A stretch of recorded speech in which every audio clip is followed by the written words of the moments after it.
나의 사랑하는 채 비록 헤어졌으나 어머니. 내 사랑하는 형제들아, 너희가 알지니 사람마다 듣기는 속히 하고 말하기는 더디하며 성내기도 더디하라.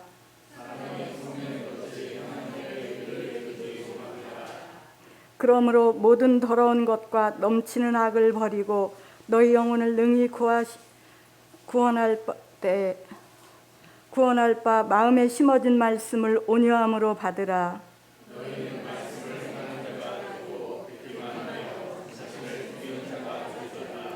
누구든지 말씀을 듣고 행하지 아니하면 그는 거울로 자기의 생긴 얼굴을 보는 것과 같아서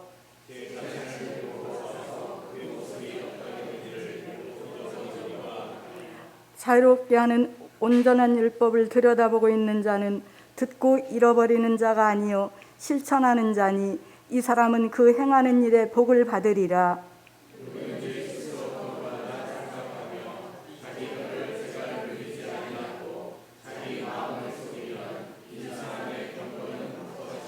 하나님 아버지 앞에서 정결하고 더러움이 없는 경건은 곧 고아와 과부를 그 환난 중에 돌보고 또 자기를 지켜 새 속에 물들지 아니하는 그것이니라. 아멘. 기둥 위에 성자로 알려진 시몬이라는 사람이 있었습니다. 서기 390년 이집트에서 태어난 그는 신앙의 높은 경지에 이르기 위해 수도를 합니다. 처음에는 그 터키에, 오늘날 터키의 그 갑바도기아라는 지방에 있는 기둥들 위에 올라가서 수도를 시작했습니다. 처음에는 70cm의 기둥에 올라가서 수도를 시작했고, 그 기둥은 점점 높아져 40m 기둥까지 올라갔습니다. 그 위에서 그는 무려 35년간을 수도하였고, 그 위에서 생을 마감했습니다. 살아있을 동안 수많은 사람들이 그를 찾아왔습니다. 그렇지만 유혹을 멀리하고자 여자들은 기둥 근처에도 얼씬하지 못하게 하였습니다. 심지어 그의 어머니조차 가까이 오는 것을 허용하지 않았다라고 합니다. 죽은 후에 이 시므온은 성자로 추앙을 받았고, 그 자리에는 당시 세계에서 가장 큰 예배당이 세워졌다라고 합니다. 자, 이러한 비슷한 사례는 얼마든지 있습니다. 시아라는 수도사는 빵을 먹을 때 꼭 모래를 같이 섞어서 먹었다라고 합니다. 식탐은 죄악이다라고 해서 식탐을 갖지 않도록 하기 위해서 그랬다는 것입니다. 케빈이라고 하는 수도사는 7년 동안 서서 살았다라고 합니다. 잠잘 때도 벽에 기대어 서서 잤다라고 말합니다. 모두가 자기 육체의 소욕을 끊기 위한 고행이었습니다. 이런 분들의 성결과 경건을 향한 열정은 실로 놀라운 것이다 라고 말할 수 있습니다. 그렇지만 여러분, 과연 이들이 바른 신앙생활을 했다라고 말할 수 있을지는 의문입니다. 여러분 과연 어떻게 생각하십니까? 평생을 기둥 위에서 홀로 살아가며 물론 기도와 말씀에 전념했던 시므온 같은 사람, 식욕을 억제하기 위해서 빵에 모래를 발라먹은 사람, 그리고 자기 수련을 위해서 절대로 눕지 않고 7년간을 서서만 생활했던 사람, 여러분 과연 이게 진짜 경건한 신앙생활이라고 말할 수 있을까요? 과연 이것이 이러한 것들이 우리 기독교가 말하는 경건이겠습니까? 오늘 성경 말씀은 경건에 대한 말씀을 우리에게 하고 있습니다. 지금까지 우리가 본 대로 사도 야고보는 시험을 기쁘게 여기라, 시험을 참고 인내하라 라고 했습니다. 여러분, 우리가 여러 가지 시험을 이기는 힘은 경건에 있습니다. 경건은 유혹을 이기고 흔들리지 않고 자기를 지키며 살아갈 수 있게 해줍니다. 그런데 경건에 대한 잘못된 오해 때문에 사람들은 경건을 멀리합니다. 경건이라고 하면 뭔가 따분하고 지루한 생각이 듭니다. 이 세상에 재미있고 좋은 것을 포기해야만 할 것 같습니다.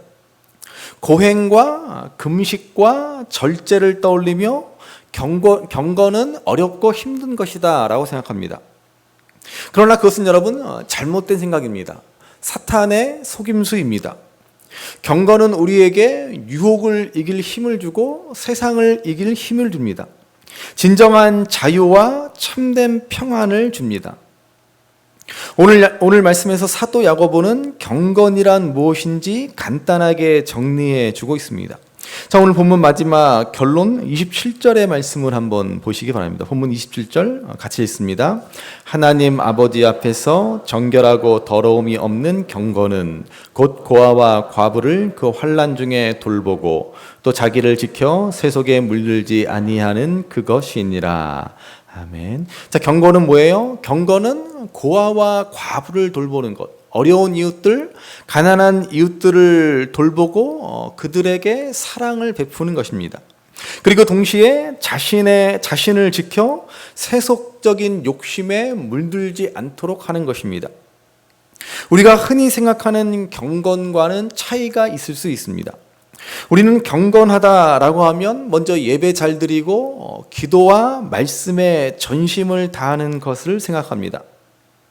여러분, 만약 예배와 기도와 말씀에 전심전력하는 것이 진짜 경건이라고 했다면 예수님은 우리에게 1년 365일 24시간 하루도 빠지지 않고 예배당에 나와 예배하고 기도하고 말씀 보라고 하셨을 것입니다. 한번 구약의 레위기를 생각해 보시기 바랍니다. 우리가 성경 읽기를 다짐하고 창세기부터 성경을 읽기 시작합니다. 그러면 꼭 우리에게 찾아오는 위기가 뭐예요? 바로 이 레위기입니다. 얼마나 이 레위기를 건넌다는 것이 읽는다는 것이 힘든지 모릅니다. 레위기에는 얼마나 복잡하고 어려운 제사법들이 나오는지 모릅니다. 여러 제사법들이 나오는데 다 그 말이 그 말 같고 도대체 뭐라고 하는 건지 솔직히 저도 잘 모릅니다.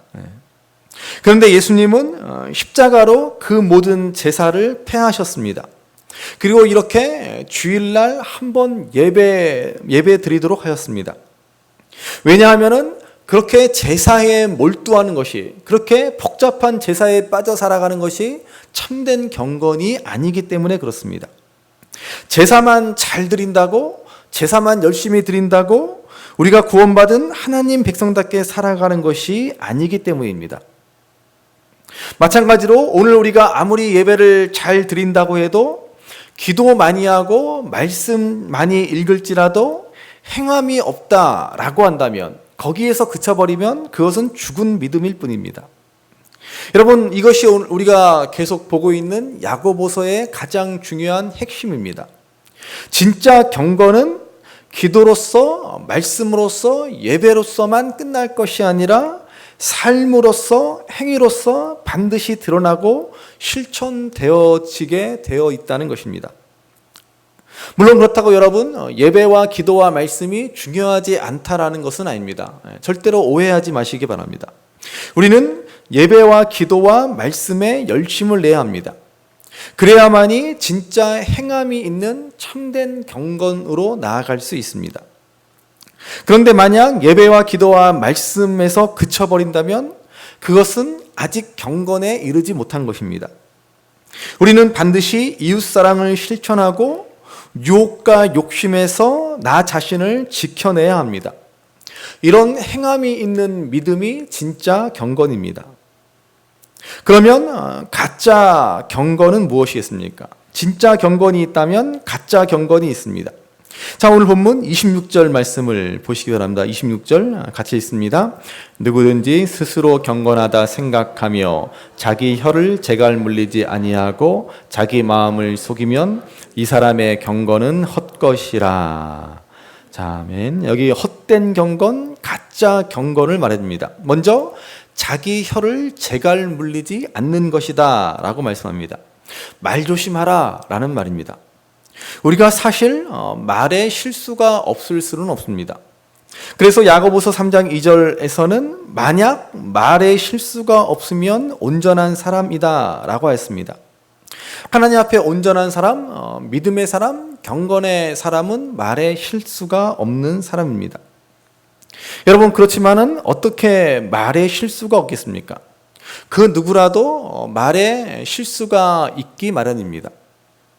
그래서 이런 이야기가 있습니다. 찬양을 잘하는 한 목사님이 계셨습니다. 정확히는 노래를 잘한다라고 하는 것이 맞겠죠. 참 이 목사님은 노래를 잘해서 늘 노래하는데 자신감이 넘쳤습니다. 하나님이 자신에게 특별한 은사를 주셨다라고 자부하였습니다. 하루는 찬양을 부르는데 그날도 역시 자신감에 가득해서 힘차게 찬양을 부릅니다. 사막에 샘이 넘쳐 흐르리라. 사막에 꽃이 피어 향내 내리라. 그 누가 아무리 자기네 땅이라고 우겨도 독도는 우리 이렇게 불렀다는 겁니다. 여하튼 우리가 말에 실수가 없을 수는 없다는 것이죠. 그래서 그 탈무드를 보시면 물고기는 언제나 입으로 낚인다. 사람도 역시 입으로 걸려든다라고 하였습니다. 우리는 항상 말에 주의해야 합니다. 아무리 기도와 말씀에 전념해도 함부로 말하는 사람, 상처 주는 말, 악한 말을 하는 사람의 경건은 헛된 것입니다. 그러면 우리가 말의 실수가 없으려면 어떻게 해야 되겠습니까? 오늘 본문 19절 말씀을 보시기 바랍니다. 19절 말씀 같이 읽습니다. 내 사랑하는 형제들아 너희가 알지니 듣기는 속히 하고 말하기는 더디하며 성내기도 더디하라. 아멘. 먼저 우리는 듣기는 속히 하고 말하기는 더디해야 할 것입니다. 언젠가 본 인터넷의 글에서 외국인이 본 한국인의 특징에 대한 글을 보았습니다. 우리가 오늘 요즘에 유튜브나 이런 거 보면 이런 영상들이 굉장히 많죠. 제가 이런저런 그런 것들을 보다가 가장 인상적인 것 가운데 하나가 한국인에게 비밀은 절대로 비밀이 아니다라는 것이었습니다. 우리가 흔히 경험하는 일이죠. 가령 이건 비밀이야. 너만 알고 있어. 라고 말하면 어떻게 됩니까? 그 사람은 또 딴 사람한테 가서 이건 너만 알고 있어야 돼. 그러면서 비밀이야. 이러죠. 결국은 모든 사람들이 다 알게 되지 않습니까? 그래서 한국인에게는 비밀이 없다라고 외국인이 말했습니다. 모르겠습니다. 정말 우리나라 사람들만의 특징인지 외국인들은 그렇지 않은지는 잘 모르겠는데 아무튼 한국인은 비밀이 없습니다. 사실 제 개인적으로도 저도 다들 비밀을 잘 못 지키는 편입니다. 오죽하면은 예전에 청년들을 가르칠 때 청년들이 저를 두고 목사님이 알면 우리 교회 청년들이 다 안다 이렇게 말할 정도로 그랬습니다. 저도 참 경건하지 못한 사람이죠. 물론 꼭 지켜야 할 비밀은 저희 집사람한테도 말하지 않습니다만 웬만한 비밀은 저도 잘 못 지킵니다. 그러니까 앞으로 여러분 웬만한 비밀은 저한테 얘기하지 마시기 바랍니다.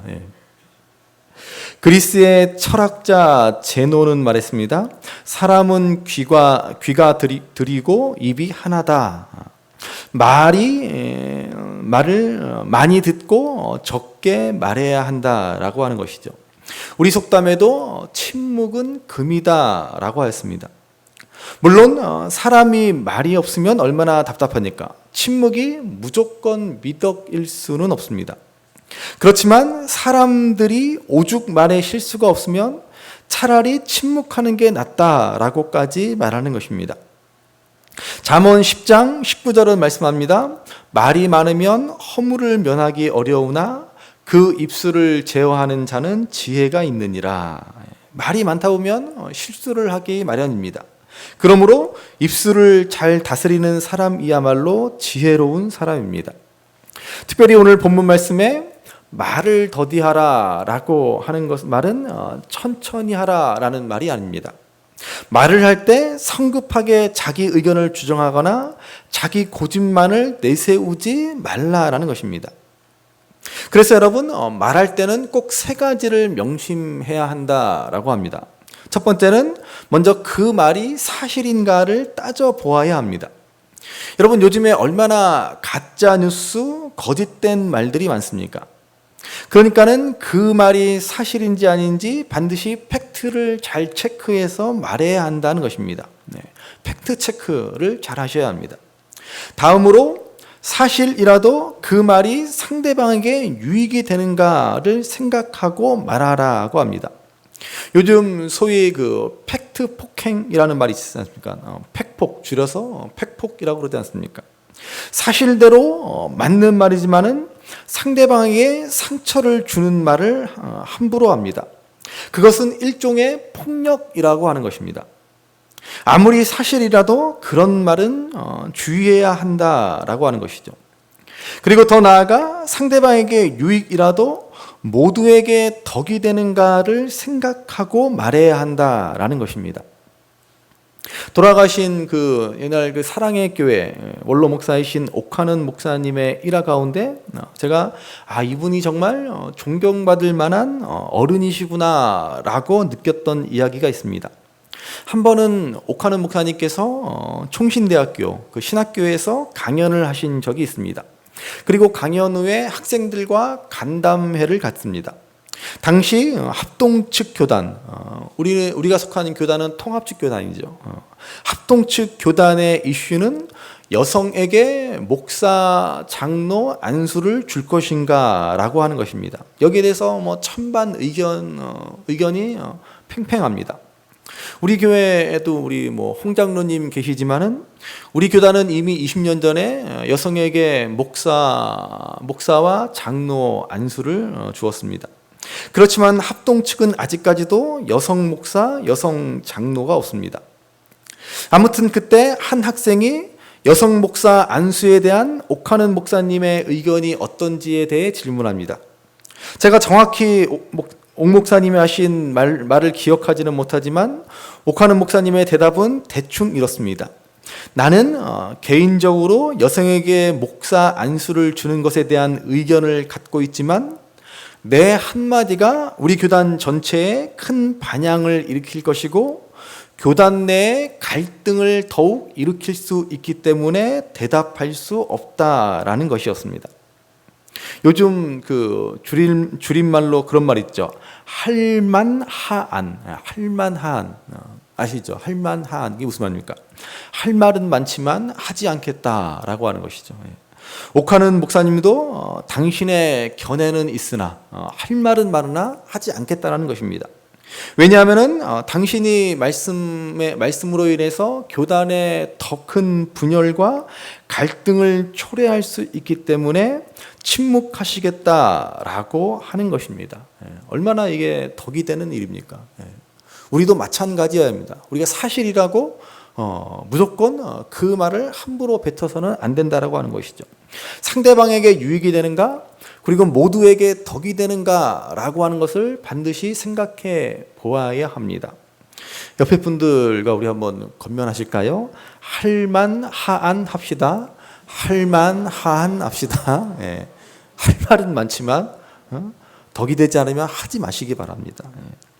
우리는 사실에 기반한 말을 해야 할 뿐 아니라 상대방과 모두에게 유익한 말을 할 수 있어야 합니다. 그래서 말하기를 더디하라라고 말씀하고 있습니다.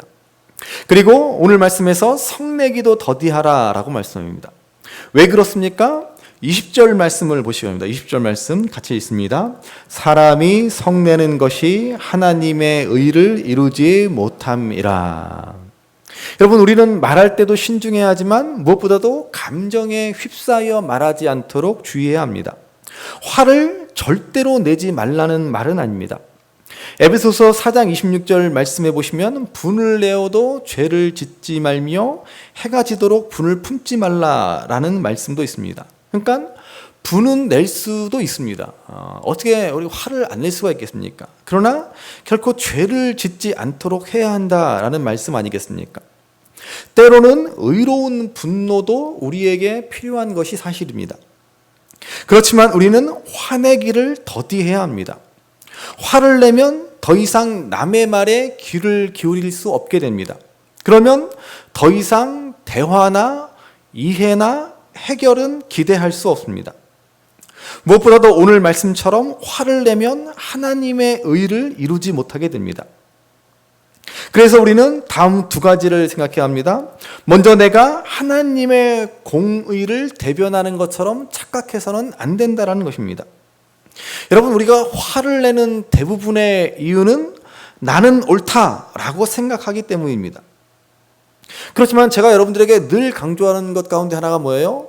내가 항상 옳지는 않다, 내가 틀릴 수도 있다라는 것을 생각할 줄 아는 사람이 성숙한 사람이라고 말씀드리지 않았습니까?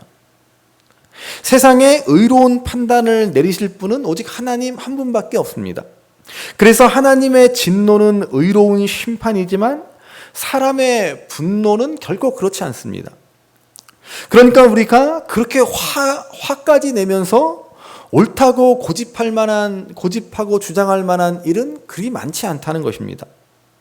왜냐하면 내가 아무리 옳다라고 주장하고 화까지 내지만 사실은 그것은 상대적인 것이고 불안정한 것이기 때문이라는 말입니다. 무엇보다도 우리가 화를 내는 것의 뿌리가 악으로부터 올 때가 많다는 사실을 기억하셔야 합니다. 여러분, 우리 그리스도인은 그리스도인다운 방법을 가져야 합니다. 그게 뭐예요? 곧 겸손과 온유입니다. 그런데 화를 내면 사랑은 분노로 바뀐다는 사실을 기억하시기 바랍니다. 그래서 성경은 끊임없이 원수를 갚지 말라라고 말씀하는 것 아닙니까? 대표적으로 로마서 12장 19절 말씀을 한번 보시기 바랍니다. 로마서 12장 19절 같이 읽습니다.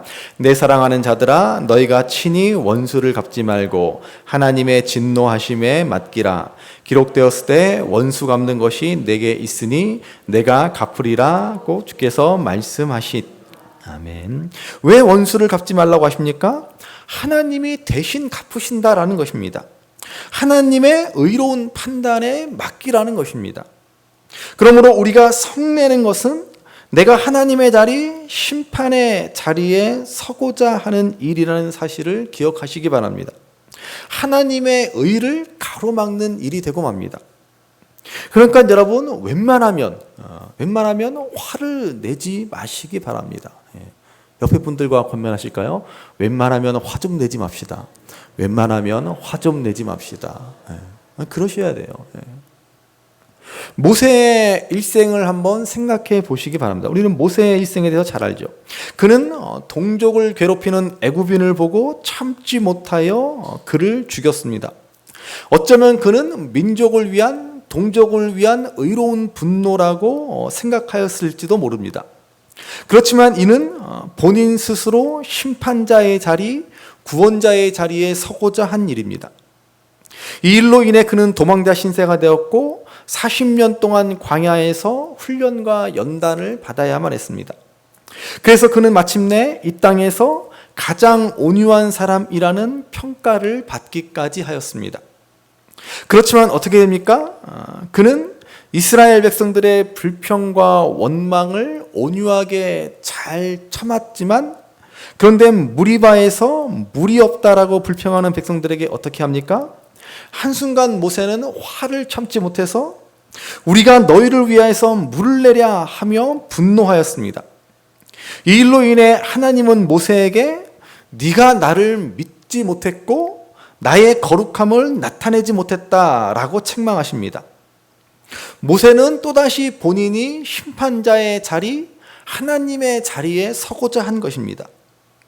이 일로 모세는 가나안 땅에 들어가지 못하고 맙니다. 그러므로 여러분, 제발 화를 내지 마시기 바랍니다. 심판하는 일은 하나님께 맡기시기 바랍니다. 화를 내는 것은 내가 심판자의 자리에 서려는 것이고 하나님의 의를 가로막는 일이 되고 맙니다. 지금까지 사도 야고보는 참된 경건에 이르기 위해서 듣기는 속히 하고 말하기와 성내기는 더디하라라고 이렇게 권면했습니다. 그리고 나서 특별히 말씀을 듣는 자세에 관해 말해주고 있습니다. 본문 21절을 보시면 됩니다. 21절 같이 읽습니다. 그러므로 모든 더러운 것과 넘치는 악을 내버리고 너희 영혼을 능히 구원할 바 마음에 심어진 말씀을 온유함으로 받으라. 아멘. 자, 말씀을 들을 때, 말씀을 받을 때 먼저 악을 내버리라고 말씀합니다. 우리가 말씀을 제대로 듣지 못하도록 하는 것이 무엇입니까? 바로 우리의 욕심입니다. 우리의 욕심, 고집, 완악함으로 인해 우리는 말씀을 듣지 못합니다. 듣기는 들어도 나 좋은 말씀만 들으려고 합니다. 내가 편한 대로 말씀을 왜곡해서 받아들이고 마는 것입니다. 그러므로 여러분, 말씀을 읽고 들을 때 나에게 듣기 좋은 말만 들으려 하지 마시기 바랍니다. 진짜 좋은 책은 내 생각을 강화시켜주는 것이 아니라 나에게 무엇인가를 뺏어가는 것이 진짜 좋은 책이다라고 말씀드렸습니다. 여러분, 성경이 바로 그런 책입니다. 성경은 나를 바꾸는 책입니다. 내 생각과 삶의 태도와 가치관이 틀렸음을 말해주는 책입니다. 그래서 끊임없이 우리에게 회개를 요청하는 것입니다. 여러분, 성경을 읽으면서 어떤 생각이 드십니까? 성경을 읽으면서 그래, 나는 참 잘하고 있구나, 나는 참 잘 살고 있구나 라는 생각이 드신다면 두 가지 경우다라고 저는 생각합니다. 그분은 뭔가 큰 착각으로 잘못된 믿음 생활을 하고 계시거나 아니면 주님 만날 날이 가까웠기 때문이다라는 것입니다. 아시겠죠? 여러분, 우리가 말씀 앞에 온전해질 날은 오직 주님 만날 날밖에 없습니다. 그러므로 우리는 말씀을 통해서 주님 만날 그날이 되기까지 늘 우리 자신을 반성하고 되돌아보고 회개하는 삶이어야 한다라는 것입니다. 또한 말씀을 온유함으로 받으라고 하였습니다. 말씀 앞에 늘 겸손해야 한다는 것입니다. 우리가 겸손하지 않으면 아무리 말씀을 읽어 들어도 아무것도 배우지 못합니다. 그러므로 늘 겸손히 말씀 앞에 온유해야 합니다. 특별히 여러분들에게 제가 부탁하고 싶은 것이 있습니다. 우리 교회에서는 아직 한 분도 그런 분이 없지만 어떤 분들은 설교 말씀을 들으시면서 야, 오늘 목사님이 나들으라고 하네, 나들으라고 하는 소리구나, 그러면서 시험에 드는 분들이 계십니다. 우리 성도분들 가운데는 제발 그런 분들이 한 분도 없기를 바랍니다. 여러분, 사실 말씀을 준비하다가 보면 어떤 말씀에서는 생각나는 분도 있습니다. 이 말씀은 전했다가 그분이 오해하시면 어떡하지? 자기 들으라고 목사님이 저 말했다고 기분 나빠하면 어떡하지? 이런 걱정스러운 마음이 들기도 합니다. 그렇지만 여러분 사실 설교 말씀이 뭐예요? 나 들으라고 하는 말씀 아닙니까? 나 들으라고 하는 소리지 제가 누구 들으라고 여러분 설교 말씀하겠습니까? 제가 여러분 들으라고 설교하지 저기 가리봉동에 있는 교인들 들으라고 설교합니까? 아니잖아요. 나 들으라고 설교하는 거 아닙니까? 한번 따라해 보실까요? 설교 말씀은 나 들으라고 하는 겁니다. 설교 말씀은 나 들으라고 하는 겁니다. 그렇습니다, 여러분. 남편 들으라고 하는 소리도 아니고 아내 들으라고 하는 소리도 아니고 시어머니, 며느리 들으라고 하는 소리도 아닙니다. 나 들으라고 하는 소리입니다. 오늘 설교 말씀이 나에게 주시는 말씀이구나. 여러분, 이게 얼마나 말씀을 듣는 바른 태도입니까? 그러니 제발 화내지 마시고 온유함으로 들으시기 바랍니다. 물론 설교자가 목사인 제가 누구를 특정해서 비난하거나 정죄하기 위해 하는 말이라고 한다면 그것은 잘못된 말일 것입니다. 그러나 절대로 그런 의도로 설교하지 않습니다. 할 수 있는 한 말씀을 바르게 전하려고 노력합니다.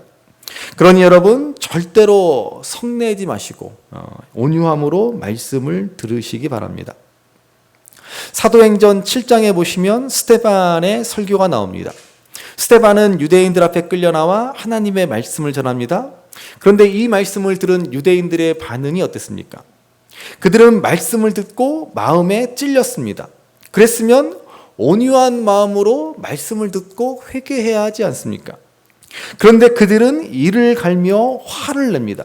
결국 스데반 집사를 돌로 쳐 죽이고 맙니다. 그러므로 여러분 성내지 마시고 온유하고 겸손한 마음으로 말씀을 받으시는 저와 여러분들 되시기를 바랍니다. 다시 본문 26절 말씀을 보시기 바랍니다. 26절 말씀 같이 읽습니다. 누구든지 스스로 경건하다 생각하며 자기 혀를 재갈 물리지 아니하고 자기 마음을 속이면 이 사람의 경건은 헛것이라. 아멘. 자, 가짜 경건에 대해서 말씀했습니다. 가짜 경건은 말에 실수가 많은 사람입니다. 유익한 말, 덕이 되는 말이 아니라 가시가 돋친 말들을 쏟아냅니다. 화를 내며 말합니다. 말씀을 겸손하고 온유한 심령으로 듣지 않습니다. 또 이 말씀에 보시면 가짜 경건은 자기 마음을 속이는 것이다 라고 하였습니다. 여러분, 자기 마음을 속이는 것이 무엇이겠습니까? 자, 본문 22절 말씀을 보시기 바랍니다. 22절 말씀 같이 읽습니다. 너희는 말씀을 행하는 자가 되고 듣기만 하여 자신을 속이는 자가 되지 말라. 아멘. 자, 말씀을 듣기만 하고 행함이 없는 사람, 그 사람이 바로 자신을 속이는 사람입니다. 유명한 마틴 로이드 존스 목사님은 세 종류의 가짜 교인에 대해서 말합니다. 첫째, 말씀을 듣지 않는 교인입니다. 예배당에 와서 설교를 듣기는 듣지만 다른 생각을 하고 있는 교인입니다. 둘째, 말씀을 그대로 받아들이지 않는 교인입니다. 말씀을 자기 좋은 대로 선택적으로 받아들이는 교인입니다. 온유함으로 받지 않는 사람이라고 말할 수도 있습니다. 그리고 셋째로, 말씀을 듣고 인격과 삶이 변하지 않는 교인입니다.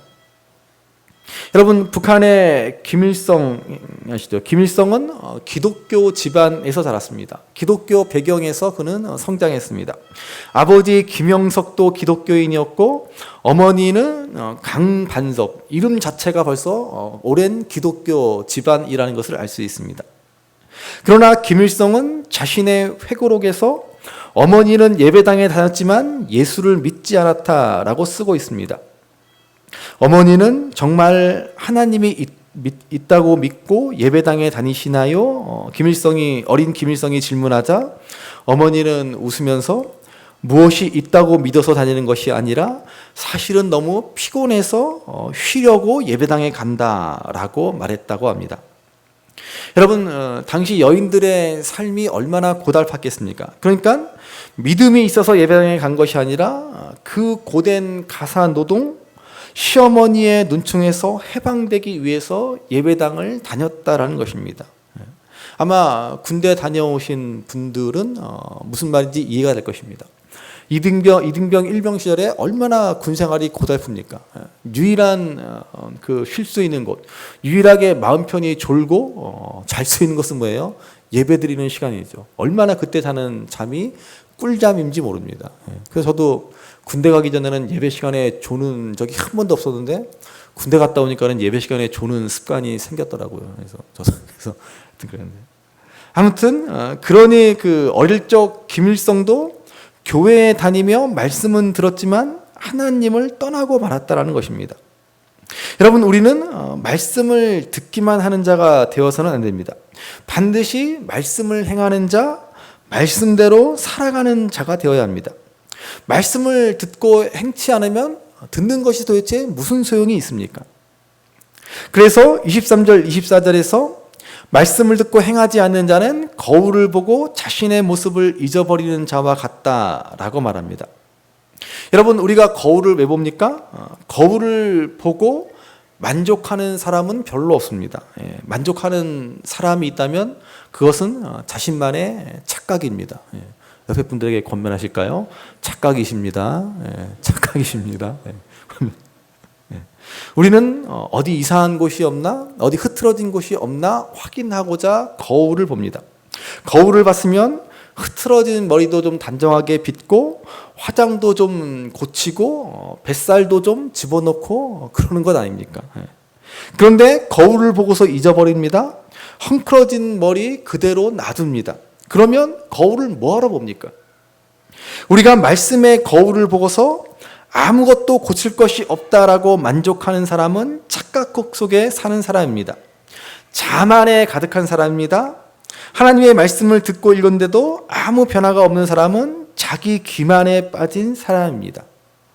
그래서 이렇게 말씀하고 있습니다. 25절 말씀 보십시오. 25절 같이 읽습니다. 자유롭게 하는 온전한 율법을 들여다보고 있는 자는 듣고 잊어버리는 자가 아니요 실천하는 자니 이 사람은 그 행하는 일에 복을 받으리라. 아멘. 시편 1편의 말씀인 복 있는 사람은 여호와의 율법을 즐거워하여 주야로 묵상하는 자로다라는 말씀을 연상하게 하는 말씀입니다. 여기서 말씀을 잊지 않고 실천하는 자는 하나님의 말씀을 들여다보고 있는 자다라고 하였습니다. 들여다보고 있다라고 하는 표현은 주의 깊게 진지하고 엄숙하게 살펴본다라는 말입니다. 이렇게 말씀을 주의 깊게 듣는 자, 말씀을 귀담아 듣는 자가 말씀을 행하게 될 것입니다. 이런 사람이 진정 복 있는 사람입니다. 참으로 경건한 사람입니다.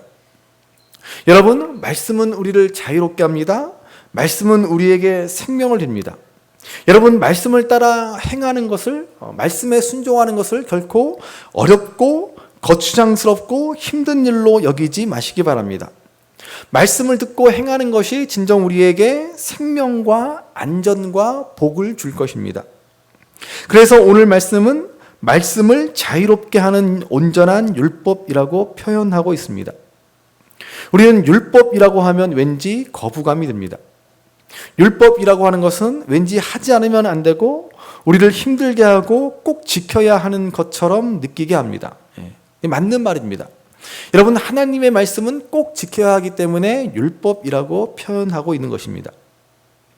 여러분, 우리가 교통법규를 왜 지킵니까? 얼마나 번거롭고 귀찮습니까?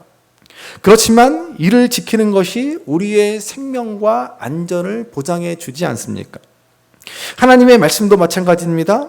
우리를 불편하게 하고 속박하려고 하는 것이 아닙니다.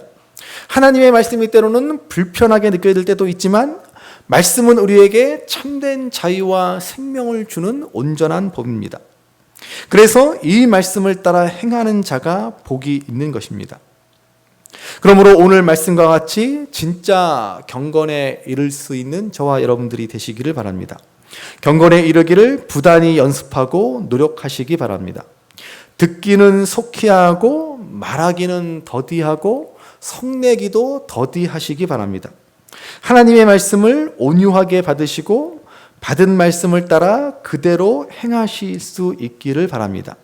그래야 마침내 하나님이 인정하시는 참 경건한 삶, 이웃을 사랑하며 세상과 구별된 거룩한 삶을 살아갈 수 있는 저와 여러분들이 될 수 있기를 주님의 이름으로 간절히 바랍니다. 귀하다 우리 어머님이 들려주시던 재미있게 듣던 말이 책 중에 있으니 이 성경심이 사랑합니다.